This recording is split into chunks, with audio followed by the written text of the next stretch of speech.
नमस्कार, जय श्री कृष्ण। माया करिश्मा पेसवाणी है मुझे चैनल कृष्ण कृपा केवलम में तव्हां सभिनीनि जो स्वागत है। तव्हांजो पंहिंजो चैनल जिते तव्हां सिंधी कथा भजन ॿी जानकारियूं सभु ॿुधंदा आहियो पंहिंजी मिठड़ी ॿोली सिंधी में। त अॼु आहे शरद पूर्णिमा। तव्हांखे ऐं तव्हांजे सॼे परिवार खे शरद पूर्णिमा जी लख लख वाधायूं। जीअं त अॼु जी राति चंद्रमा मां बरसंदो आहे अमृत ऐं पाण रखंदा आहियूं चंद्रमा जे हेठां खीरनी।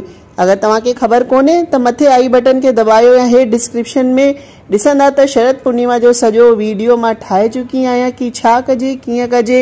ऐं अॼु चंद्रमा जे निकिरण जो टाइम 6 लॻे आहे त 6 लॻे ई तव्हां खीरनी रखी छॾिजो। त कीअं रखणी आहे उहो सॼो वीडियो ॾिसी सघो था। पर अॼु मां ॻाल्हि कंदसि कि शरद पूर्णिमा ॾींहुं ई भॻवान कृष्ण महारास रचायो हो। त अॼु पाण हुन जे बारे में ॻाल्हाईंदासीं। ऐं हिन ई पूर्णिमा के रास पूर्णिमा, महारास पूर्णिमा ऐं कोजागरी पूर्णिमा भी चइबो आहे। ऐं हिन ई ॾींहं खां सुबुह ऐं शाम सर्दी जो अहसासु थियणु लॻंदो आहे। ऐं हिन ई ॾींहुं पाण जो खीरनी ठाहींदा आहियूं, हिकु औषधि जो कमु कंदी आहे। ऐं चवंदा आहिनि कि शरद पूर्णिमा ॾींहुं चंद्रमा खे ॾिसंदे अगरि सुई में धाॻो विझिजे त अखियुनि जी रोशनी वधी वेंदी आहे। ईअं ई बि खुले आसमान जे हेठां अगरि तव्हां हिकु टक थी करे चंद्रमा खे ॾिसंदा हुन सां बि नेत्र ज्योति वधंदी आहे, ईअं चवंदा आहिनि। ऐं पौराणिक कथा जे अनुसार शरद पूर्णिमा जो हिन करे बि महत्व आहे कि हिकु त गोपिन महारास रचायो हो भगवान सां गॾु। ऐं ॿी मान्यता इहा आहे कि लक्ष्मी जी हिन राति जो भ्रमण करणु निकिरंदी आहिनि। त जो बि श्रद्धापूर्वक जागरण कंदे मिलंदो आहे हुन ते पंहिंजी कृपा बरसाईंदी आहिनि। त हिन करे नॉर्थ पासे अॼु जे ॾींहुं यानी शरद पूर्णिमा जे ॾींहुं घणेई पार्टी जो आयोजन थींदो आहे। खुले आसमान जे हेठां माण्हू जागरण पूजा भजन कंदा आहिनि जंहिंसां उहा अमृत जी औषधि मिलंदी आहे। त अॼु असां पाण ॿुधण वारा आहियूं महारास जी लीला, भगवान कृष्ण जी लीला। जो अॼु जे ॾींहुं ई भगवान कृष्ण गोपिन सां गॾु महारास रचायो हो। पंहिंजे सनातन धर्म में घणेई अहिड़ा उत्सव आहिनि जंहिंजी उपासना ऐं आराधना जो संबंध सिधो आत्मा ऐं परमात्मा खे जोड़ण वारो आहे।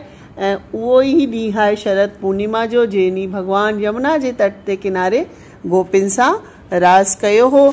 ऐं हिन रास अॼु बि रोज़ राति जो निधि वन में थींदो आहे। सुबुह जो भगवान जे मुंहं मां चबायल पान ऐं ॾंदण अॼु बि रोज़ सुबुह जो मिलंदो आहे, जो ही सबूत आहे कि अॼु बि महारास रोज़ थींदो आहे। मां स्वयं बि वई हुअसि वृंदावन ऐं मां निधि वन जो दर्शन कयो हो। चवंदा आहिनि कि हिन रास खे जो बि ॾिसण जी इच्छा कंदो आहे राति में उहो कॾहिं बि जिंदा न बचंदो आहे। घणनि ई साधु संतन भगवान जी दर्शन जे करे राति जो हुते ई रही विया त ॿिए ॾींहुं हुननि जी लाश ही निधि वन जी हिकु कथा बि आहे कि हिकु दफ़ो कलकत्ता जो हिकु भक्त हो, हुन पंहिंजे गुरु खे ॿुधाई हुई कि हू जो भक्त हो भागवत कथा से हेतिरो मोहित थी वियो कि हर घड़ी वृंदावन वञण जो सोचंदो हो। ऐं गुरु हुनखे निधि वन बारे में ॿुधायो हो कि निधि वन में राति जो रास रचाइण भगवान अॼु बि ईंदा आहिनि। त हुनजे भक्त खे विश्वास ई न पियो थिए। हुन सोचे हिकु ॾींहुं मां वृंदावन ज़रूरु वेंदसि। ऐं राधा रानी जी कृपा थी कि हू वृंदावन धाम भी पहुची वियो, बिहारी जी जो दर्शन भी कई। पर अञा भी हुनखे निधि वन में राति जो भगवान रास रचाईंदा आहिनि। हिन ॻाल्हि ते यकीन न पियो अचे। हुन सोचे कि ठीकु आहे मां ई निधि वन में हिकु राति रही थो वञा, पोइ ॾिसूं था। त हू हुते लिखी वियो। ऐं शाम जो जॾहिं पुजारी निधि वन खे ख़ाली कराइण आयो त ही भक्त जो हो हू वणनि जे पुठियां लिखी वियो। ऐं हुते वञी करे पुजारी वापसि अची वियो। हुन सोचे कि अंदरि केर बि न आहे ऐं राति थी, ही अखियूं बंदि करे वेठो हो। ऐं ॿिए ॾींहुं जॾहिं निधि वन जी साफ़ सफ़ाई करण वारा आया त ॾिठऊं कि हिकु जो भाई आहे हू बेसुध पियो आहे, हुनजे मुंहं मां झाग पियो निकिरे। त भीड़ जमा थी वई। सभिनीनि हुननि खे ॻाल्हाइण जी कोशिशि कई पर हुनजी ज़बान न पई खुले। माण्हुनि हुनखे खाइण लाइ ॾिनो पर हुन कुझु बि खाधो पीतो न। ऐं 3 ॾींहं ईअं ई बेसुध पियो हो। 5 ॾींहंनि खां पोइ हुनजो गुरु जो हो, जो गोवर्धन में रहंदो हो, हुनखे ख़बर पई। हू आयो ऐं हुनखे पंहिंजे आश्रम में वठी वियो। त आश्रम में हिकु ॾींहुं हुन भक्त पंहिंजे गुरु खां पेन ऐं पेपर घुरियो ऐं पेन ऐं पेपर ॾेई करे गुरु मानसी गंगा में सनानु करण हली विया। ऐं जॾहिं आया त ॾिठऊं कि हुन भक्त जो आहे दीवार जे सहारे कुझु लिखियो आहे। हुन में लिखियल हो कि गुरु मां इहा ॻाल्हि कंहिंखे बि न ॿुधाई आहे। तव्हां मूंखे ॿुधाईंदा हुआ कि निधि वन में अॼु बि भॻवान रास रचाईंदा आहिनि, पर मां तव्हांजी ॻाल्हि ते विश्वास न कयो।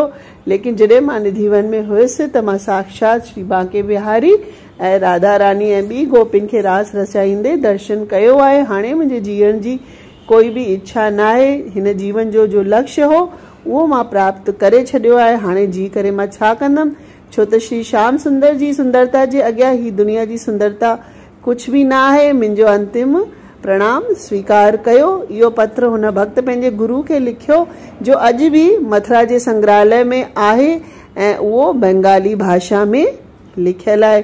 त अॼु भी महारास थींदो आहे ऐं महारास भागवत जे 10 स्कंद जे 5 अध्याय में हुनजो सॼो वर्णन आहे ऐं चवंदा आहिनि कि अॼु जे ॾींहुं हू महारास जो वर्णन जरूर पढ़णु घुर्जे। त ही हो अॼु जो वीडियो महाराज जो शरद पूर्णिमा जो ऐं अॼु खां ही कत्ती जा सनान भी शुरू थी विया। त मां ॿियो वीडियो कत्ती ते ठाहींदमि। त तेसि ताईं जुड़ियल हुजो। वरी मिलंदासीं। जय झूलेलाल, जय श्री कृष्ण।